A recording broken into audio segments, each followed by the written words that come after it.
Alors en fait, l'idée d'écrire un bouquin sur les séries scandinaves, elle m'est venue il y a quelques années en voyant pour la première fois la série The Killing, qui était diffusée sur Arte. Et cette série raconte l'histoire d'une inspectrice de Copenhague qui doit partir du Danemark pour aller en Suède.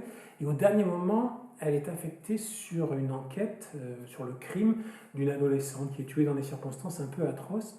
Et elle va nourrir une sorte d'obsession complète pour essayer de découvrir le meurtrier.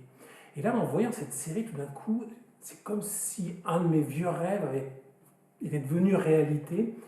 Il y avait cette espèce de mélange des romans policiers américains que je lisais depuis mon enfance et en même temps de ces nouveaux romans, on va dire, scandinaves, le scandinoir, qui était arrivé avec Henning Mankell, avec John Esbo, etc. Et tout d'un coup, je voyais ça apparaître sur le petit écran. C'était un rêve qui devenait une véritable réalité.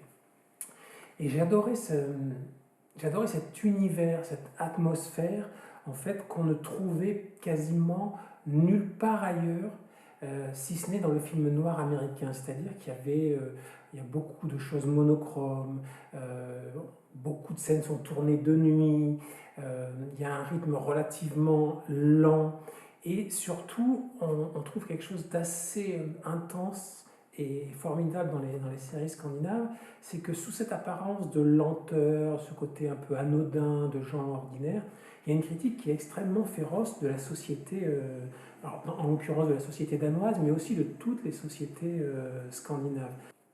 Un autre exemple de ces failles est dans une série qui a peu été vue en France, qui est assez peu connue, qui s'appelle The Protector, et qui raconte l'histoire d'une unité de garde du corps rattachée à la police suédoise et qui est là pour protéger des personnalités. Et en fait, on va suivre le parcours d'une jeune femme qui va intégrer cette unité et elle va être confrontée à un certain nombre de cas, et notamment des cas de racisme à l'égard d'une femme politique qui est d'origine musulmane et qui devient ministre de la Culture. Et on voit qu'à partir du moment où cette femme est nommée ministre de la Culture, donc elle revendique sa religion, elle reçoit des messages d'insultes, sa voiture est brûlée, les murs de sa maison sont tagués avec des injures, etc.